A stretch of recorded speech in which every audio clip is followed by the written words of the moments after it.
All right, Rob, so we've parked the RV. What's next? Which RV park are we at? We're in Emerald Forest RV Park somewhere in California. Trinidad, California. Okay, so the first thing we did was we had to pull out the walkie-talkies. We've only used them 2 or 3 times, but there's no cell phone service here, so Susan sits with the walkie-talkie behind while I'm backing it up, or vice versa if she's driving at the time, and she leads me in here. When you're parking, primarily you're looking up to make sure there's no trees, and then you want to make sure the person doesn't back into the power pole or run over the sewer, and that's generally it. The next thing I do is we come in here and we check the level. I always level the countertop because that's what's important as far as cooking and things. Left to right, that's good enough for government work for me. I don't bother trying to get this perfectly in the center. As long as it's in the middle-ish, you're fine. The reason you want it leveled is primarily for the slide out. So the next thing we always check is the front and the back. Can you see that from there? No. See? So when we do front to back, it is off. So the front has to come up. So the front has to get raised a pretty decent amount to get level. All right, so you're heading out to get the leveling blocks, and I'm staying in to inch forward and back, yes? Yes. What would you like to say? You are going to come out to video this process, so you're not going to stay in here and inch us back and forth. Normally, you would sit in the driver's seat and wait for me to get things set up, but we're making a video on the setup. So as Rob mentioned, when you're parking your RV, you do want to make sure you're looking up for any tree branches that might be too low. All right, Rob, continue. Okay, so when we first started this at the beginning of the year, the very first thing I had set up to come out were the blocks, but I had to so often mess with the tires and the pressures that a few other things ended up sticking out here. So the first thing I do is I unload a couple of items, mainly my air compressor.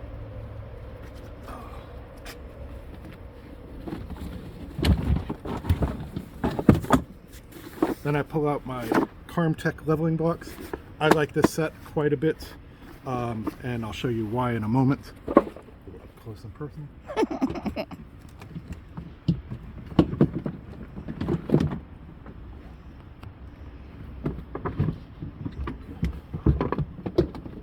So the other thing that I bring along is these wood blocks. When we started, I didn't think I was going to need them. But what I found is that if you have soil or if you have poorly maintained gravel that's barely on soil, the pressure of the vehicle will actually push the Carmtex into the dirt, or the vehicle will slide on the dirt. It's just a huge pain in the rear end. So first thing we do is we set up the wood blocks.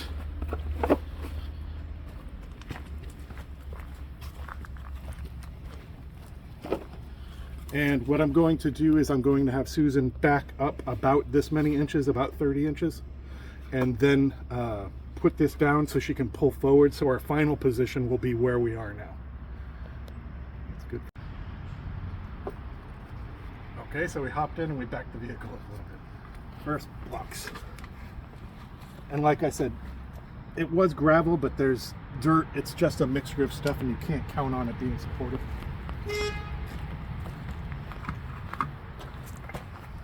So the first thing we'll do is we'll roll up just to get started on this wood, and then we'll stop and then start with the Carmtex.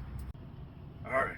So the next step is Susan would normally be inside, and what I have her do is ease up onto these boards just to get started. The next step is this is the Carmtech leveling system. They're just really plastic blocks that go from shallow to deep, and as you drive up on them, the vehicle will get taller up to, I want to say it's 3 or 4 inches, and then the blocks give me another 1.5 inches. The reason I use the wood blocks is because initially I started off just laying down these little rubber mats for the Carmtech system. The problem is sometimes when you're driving and you're stopping on this, you know, you're trying to do little short bursts, so move forward, stop, these will actually slide on the ground. So I thought, oh, the rubber's there to stop it from sliding. That's great, except for when you get to sites like this that have loose gravel. It's not well maintained gravel. It's a lot of dirt. And what happened is the first time I tried to do it on gravel, I laid these down, I put the Carmtech system on there, we drove up on it, and it sank. It started to tear these things apart. So they weren't doing anything if they're sinking into the ground. So we go ahead and we got these blocks. I made sure to get these slip strips. You can get these for stairs. You can get them off of Amazon. They're just stickers on one side and like a coarse surface on the other, like the top of a skateboard. We go ahead and take the rubber mats. We feed it onto the tire. Same thing to the other side.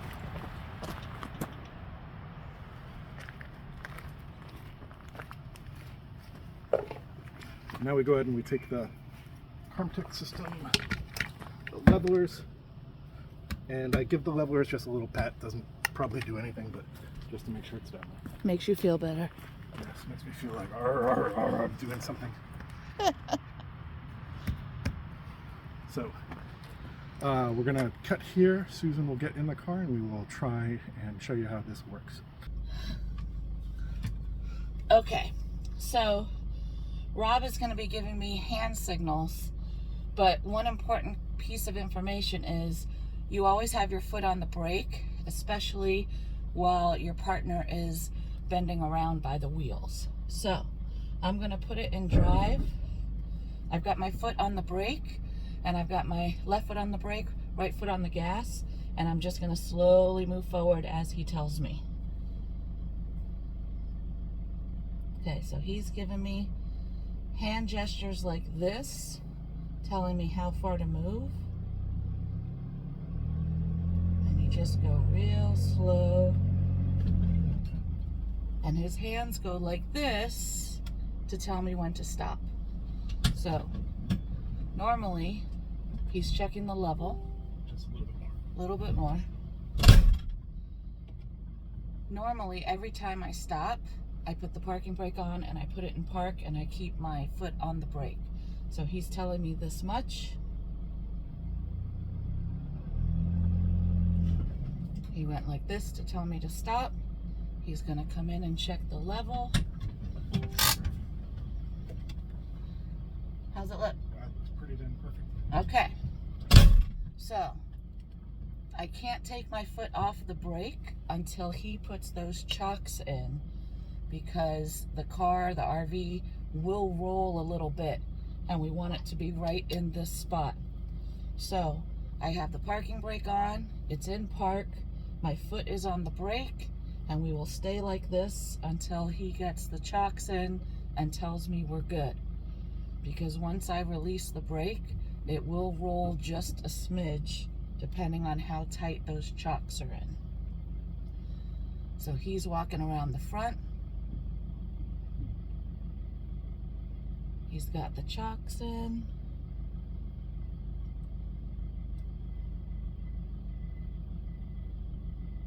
He's gone in the back for something. I don't remember what. Oh, I think he's got to do the chocks on the back tires too.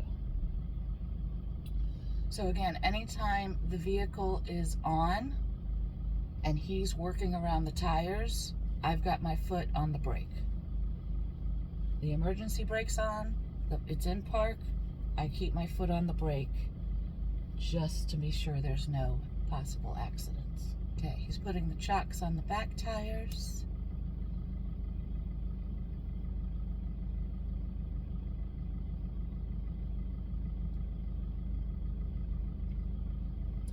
And for this part of the process, we typically use hand signals. It's just easier than trying to be on the phone or on walkie-talkies. I think he's given me the all clear. So I'm going to ease my foot off the brake. We had a teeny bit of rocking. I'm already in park. The emergency brake is on, so I'm going to turn off the car. And now we're stable.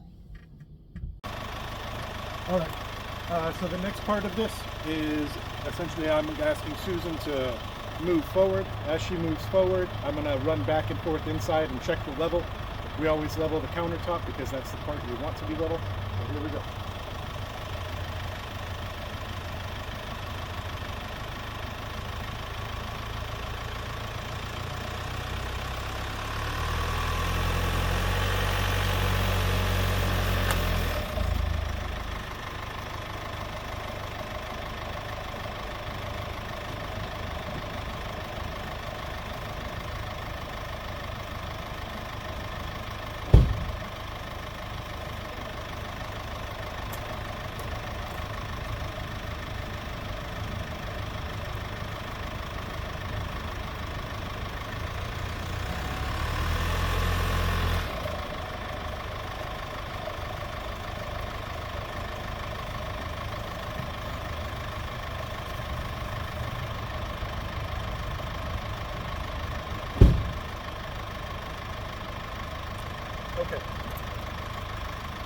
Okay.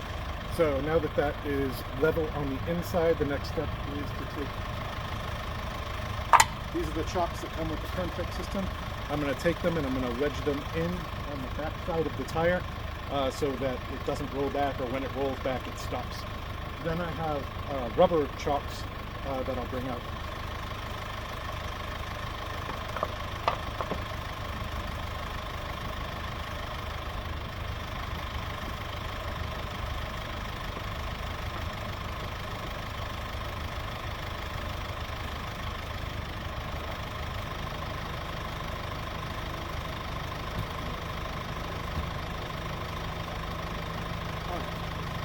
So the next step is you take the heavy duty rubberized chocks and then you wedge them under the opposite tires of the rear tire.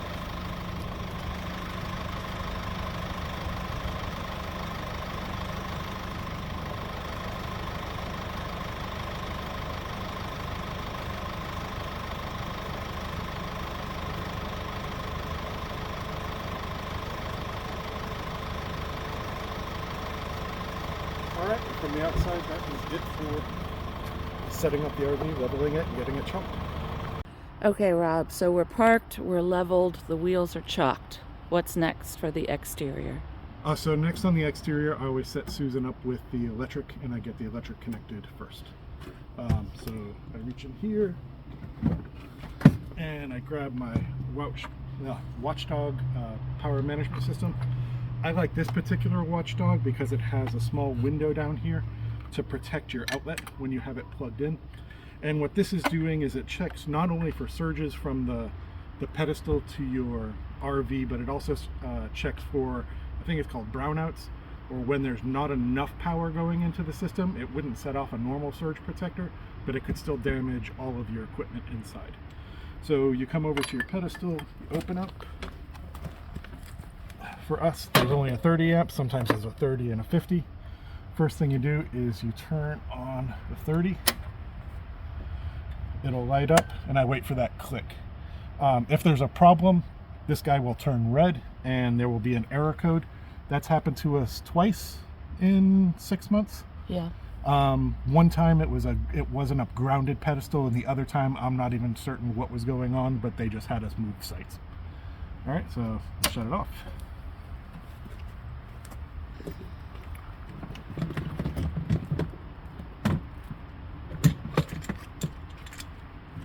Pull out our power.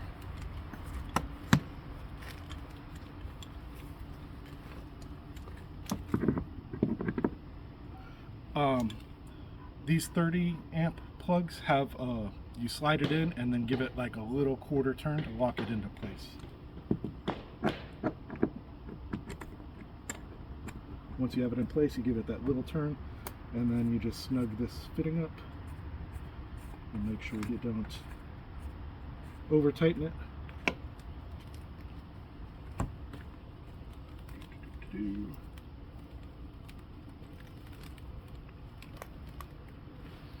Generally what I do with all my extra cord is I stick it underneath the RV, and that's because it'll rain while you're out and about, and the last thing you want to be dealing with is a wet, muddy power line going into your storage at the last minute as you're trying to leave.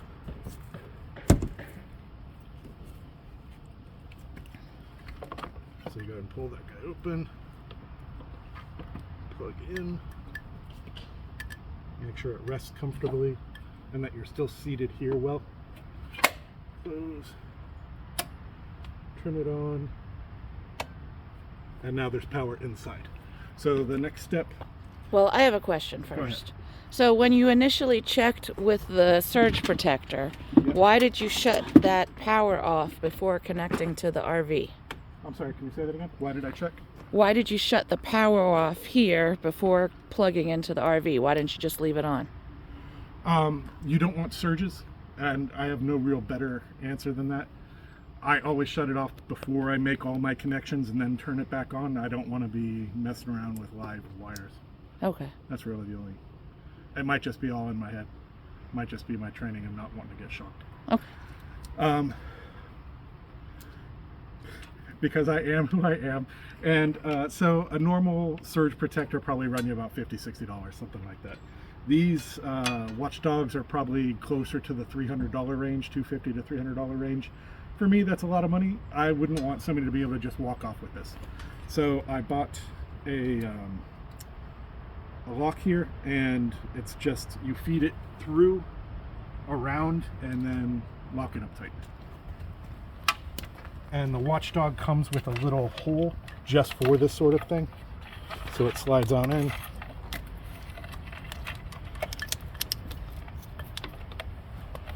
I bring it around, then I run it through this guy.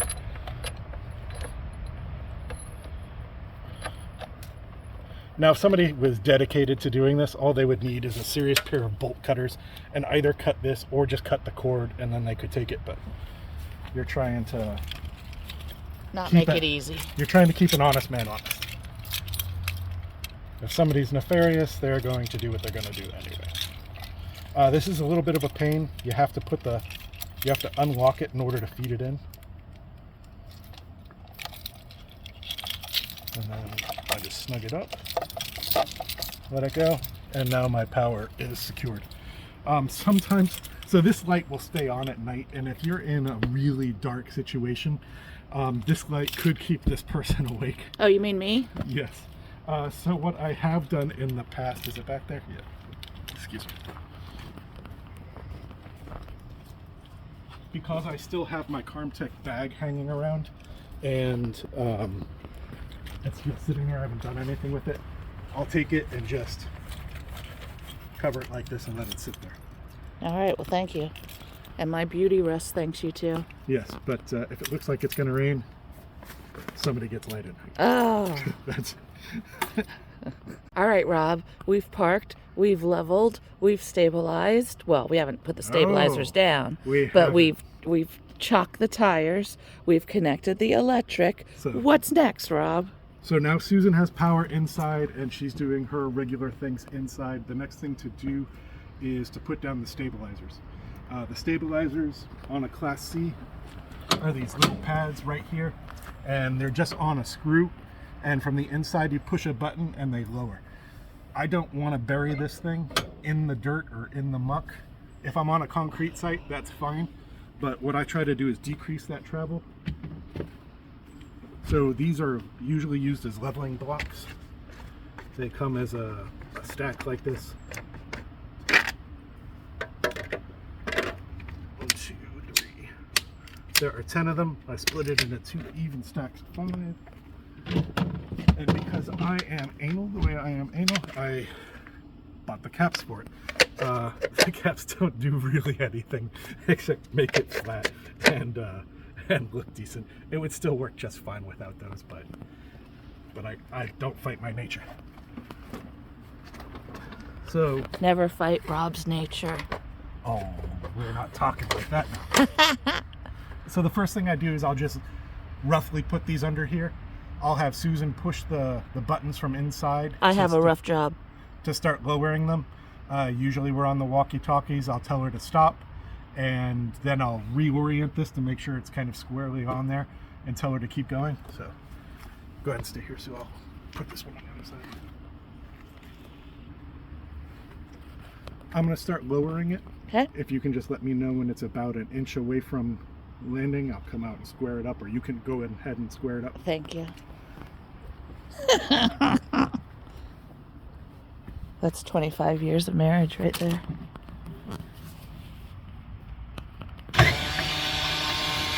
Stop. Nope, keep going. You're good.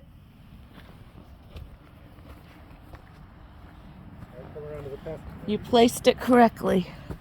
Okay, go. It is not rocking. A little more. There you go. The key to this is that these are stabilizers.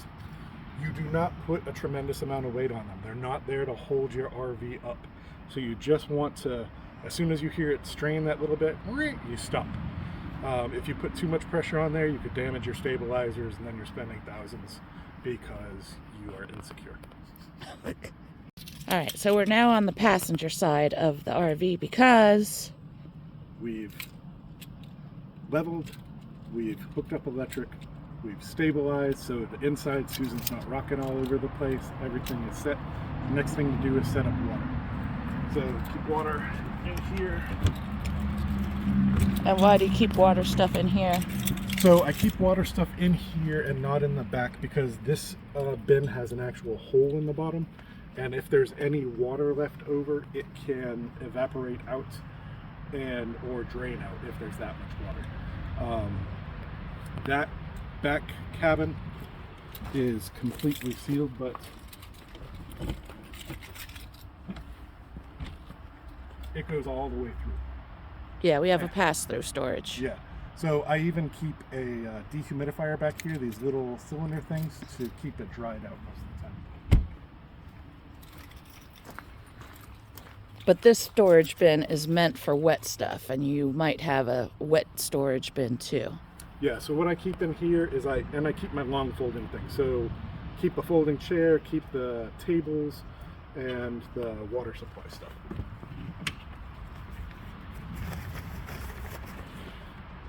This black bag has an orange hose. That's for the black tank. I can't remember ever using it. I think I used it one time in the months we've been doing this. Do you want to push that door up and lock it so you don't have to use your head? There you go. Oh, there you go. That's teamwork right there. That is something.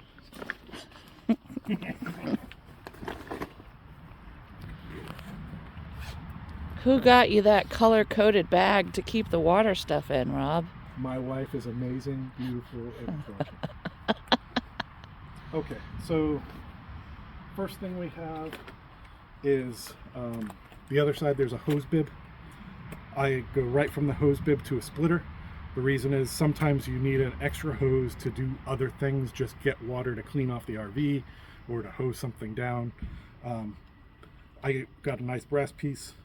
Both of these guys turn on and then lock into place to shut off the water. The other thing I did is I made sure I got these brass quick connect fittings. They're very simple. They operate just like any air compressor tool, where you pull it back and then slide it into place and it locks in. The first filter I have are the cheapy filters. I want to say it filters down to 100 parts per million, something along those lines. And that's the first filter I start with, but I don't just stop with the first filter.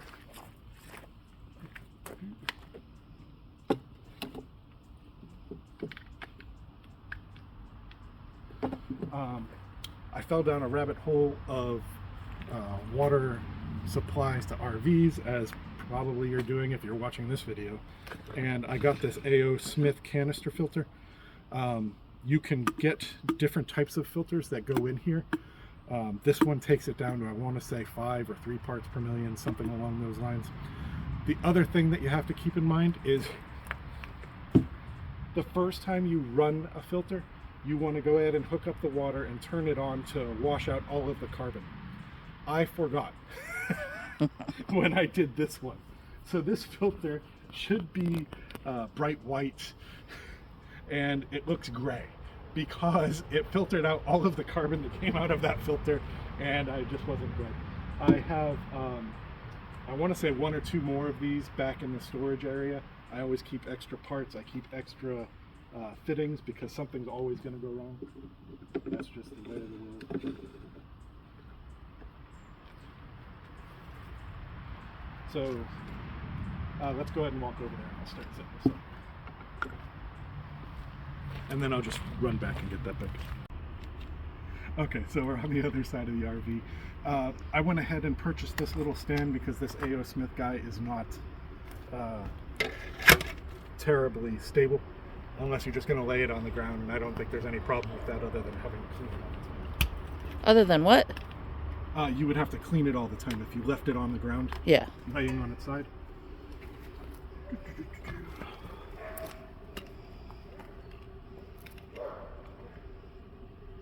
Sometimes these hose bibs are not very well sealed, so the other thing I keep is some plumber's tape in the storage bin. Sometimes I'll take some plumber's tape and put it around here to just make sure you get a tight seal, because when you turn the water on, it'll start, spurting everywhere. The other thing is, I have seen where some of these are actually stripped and they make this little, what looks like a hose bib connection and a heavy duty condom that you just push up over here, and it makes a seal without actually having the screws tightened. These are all run through.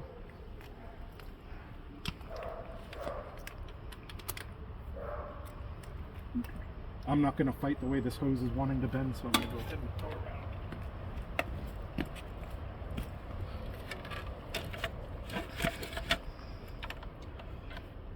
So did you learn to stop fighting before or after you got married?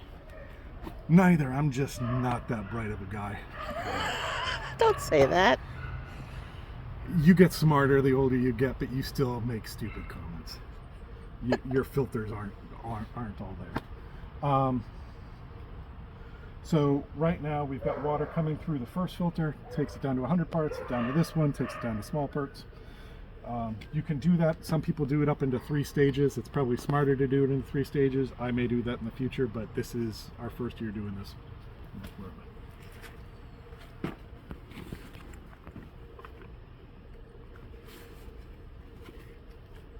So, next thing you're going to want to get is a pressure regulator.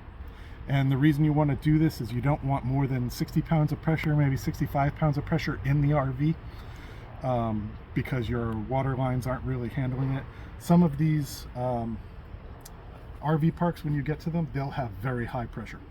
Some of them will have very bad pressure.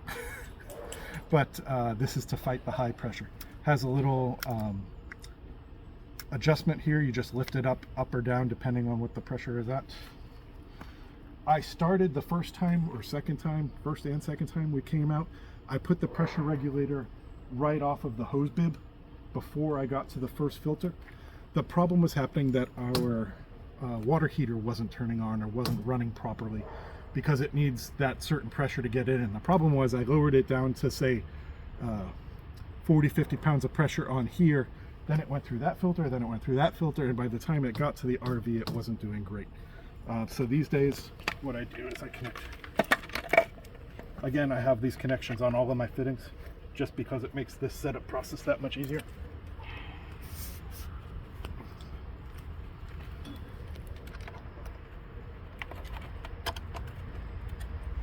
Before I connect it to the RV, you want to still run a little bit of water, take out the air, and if you have dirty water, you're going to see it right away. Hopefully it's not dirty water because you've already run it through 2 filters, but we'll see how it goes.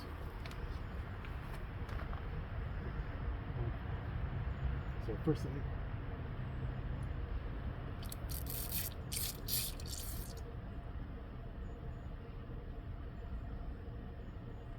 okay, water's on at the spigot. Next thing I'm going to do is at the Y valve, I'm going to go ahead and turn it on. You can hear the air coming out now.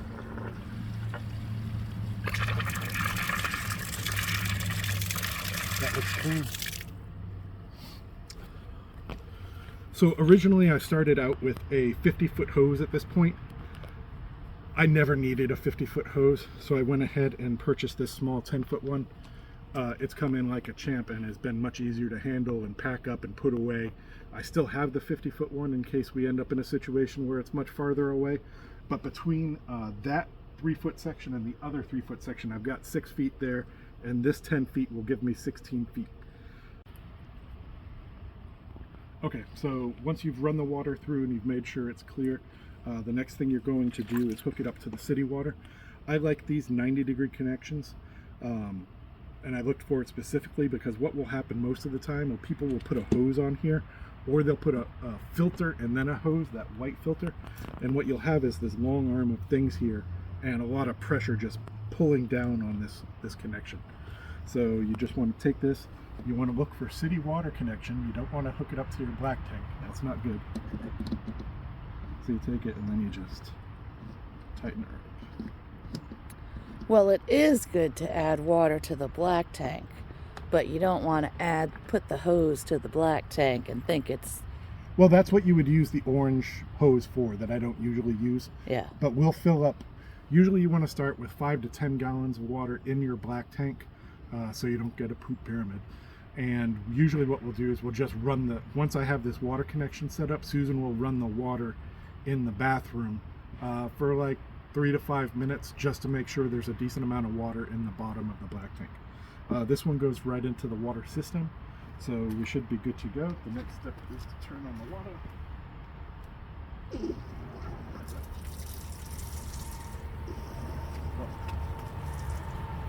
And so what happens when we stayed at a place last night, and what I do when I travel on short days like this is I will leave my low point connections open to make sure that the whole system gets drained out.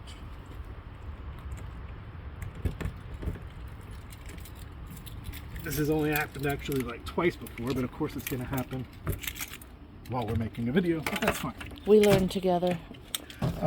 So in here is this is our potable water, our drinking water. You fill that up from a little space right here. So if you're going to be boondocking, I think it's 20 gallons we can store in there. And that goes into that white tank. Then we have the red and the blue lines here. They go through to the bottom. And like I said, they drain out all the water that's in the system. So usually what you're going to have is these will be in the off position. And then you'll put water into your RV. When you're getting ready to leave, what I do is I open these up, I drain out the low points, and then I'll open this up if there's any water in here. And like I said, if I'm doing a short trip, I go ahead and leave those open and just let everything drain out. You're not draining your black or gray tank, you're just draining the hoses, correct? Yeah, that's the water that goes from this water supply to your sinks. So Right. It's just clean water that's in the system. So once again,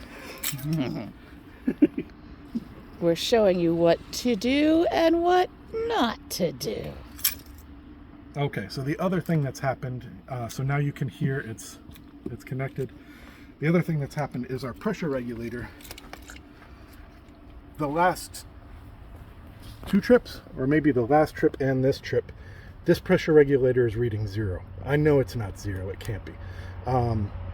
What would normally happen is this would pop up to say 60, or it would be down at 20. Then you would pull this, there's an adjustment here. You would just pull this out and then twist it in one direction or the other to get the pressures correct.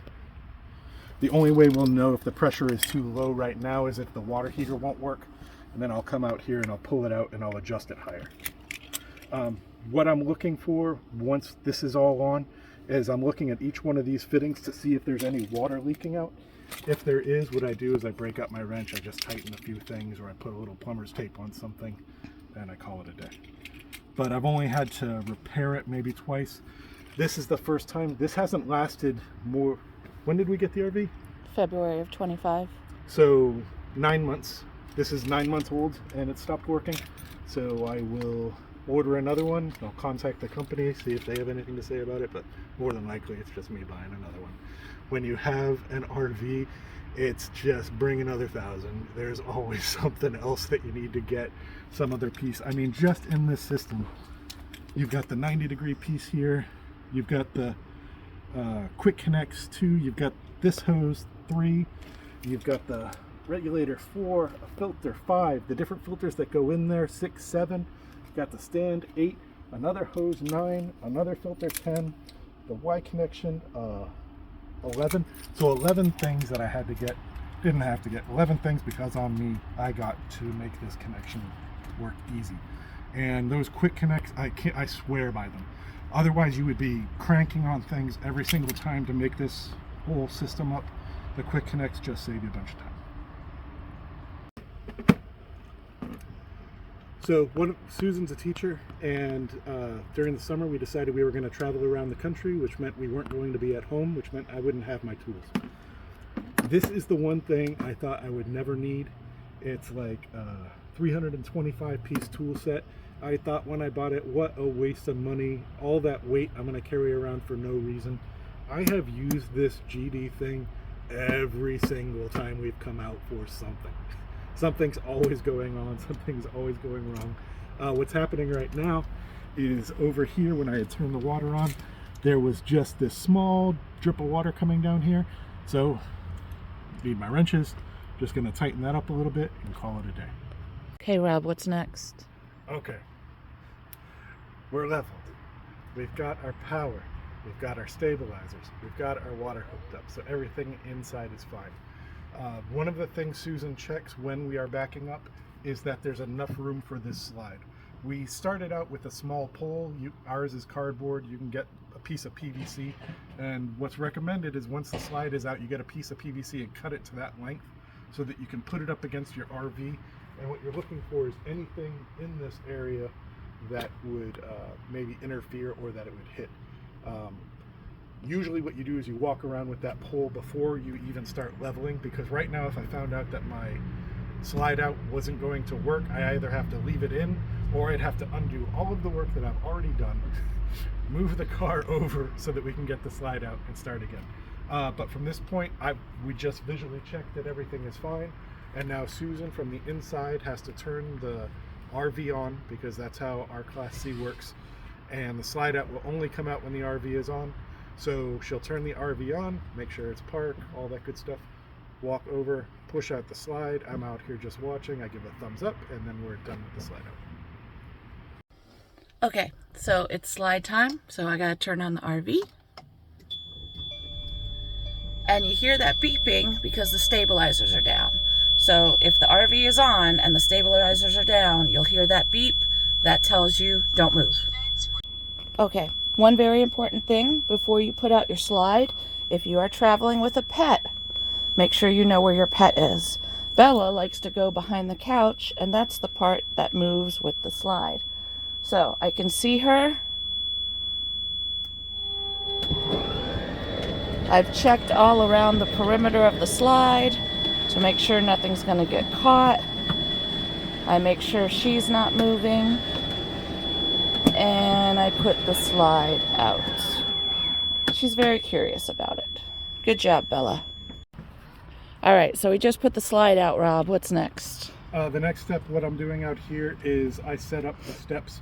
So the problem that happens is with our RV, and probably a lot of RVs, the step from here down can be decent. But the step from here to get up into the RV is like 11 inches. It is a ridiculous amount of space. What's it supposed to be? In architecture, your maximum rise is going to be 7 inches. I try to keep it at like 6.5 if you're older, 6.5, something like that. But you want it to be less. So the first thing we do is I went ahead and bought this step. It has multiple adjustments, and it goes on the ground out here, which is great because that handles the first step. So you can reduce this step to that step and the next one, but it doesn't take care of the one going inside. So I took some 2x12s, I cut them to width. For me, they're the right side to this. Cut them to width and just put it here. So now your step into the RV is 3 inches shorter than it was. And you also added that sticky stuff on it too, right? Yeah, so I was concerned that this would get wet and it would become slippery. I made sure that I sealed it, so I sealed the wood. Then again, this is just that grip tape that you would put on any skateboard or any stairs that you didn't want to slip on. This guy is just to make sure the muck doesn't get inside. We have an area to scrape our feet off. So the other thing with these is they're like a springboard, like on like a diving board. The steps move all over the place. I'm sure it's going to move when I step on, and it makes you just feel wonderful for how heavy you are. But every time you're getting in and out, that thing is moving up and down like that. It makes you feel precarious. So, And eventually it's going to fail. You would assume. The other thing with this step is you want to make sure you're putting WD-40 on it every single trip. They say every use, not every use. I forget what their direction was, but I took it as every single time I get ready to pack up, I make sure I put WD-40 on that. I put WD-40 on the stabilizers. I put WD-40 on the slide out, and it's not actually WD-40, it's just my generic. It's some sort of RV safe silicone seal, blah, blah, blah, blah, blah. You'll show us later. I'll show you later. The next thing I bought, because I saw that every single time, I'm like, we're going to break that thing in like a month. Because there was just We're no not way. small people. I am not a small guy. So I got these step stabilizers. And what they do is they go under your step and then they unscrew. The first set I bought, what I did is I just went to where we were storing our RV. I measured from the bottom of the step to the concrete, and I'm like, okay, so that's the maximum I need. And I want to say it was like 5 or 6 inches, something like that. What I wasn't thinking about is when you're not on level sites, you're doing things like this with the front tire, so you're raising it there. It could be this whole right side is low, so you had to lift the whole thing up. So now it's much higher. So what you need is something that will go from your minimum to a much taller height. So I ended up having to return that set, and I got this set. And all you're gonna do is unscrew it until you're down here. You're gonna keep unscrewing it until hopefully you make contact. There it goes. That's good.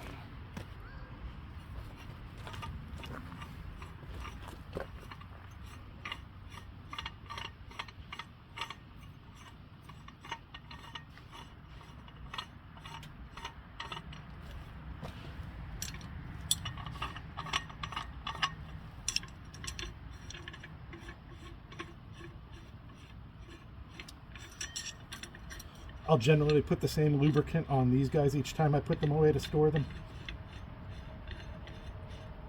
Which means that after I do this, I'll generally have to wash my hands. Okay, I don't put it in there terribly snug, but now the difference is that's not moving anywhere. So again, here we are. You've got your RV. You just want to get in your RV. What do you need? Oh, I need some step assistance. Oh, I need another step assistance. Oh, I need to wipe my feet off. Oh, I don't want to break it. So now we've got the boards, the thing, 2, 3, 4, 5. There are 5 other products you didn't think you would ever need in your life. And now you've got those 5 products just to get into your RV. But you can get in easier. Yes, it makes life much easier getting in and out. A lot less groaning as you're older, so a lot less of the... Yes. Okay.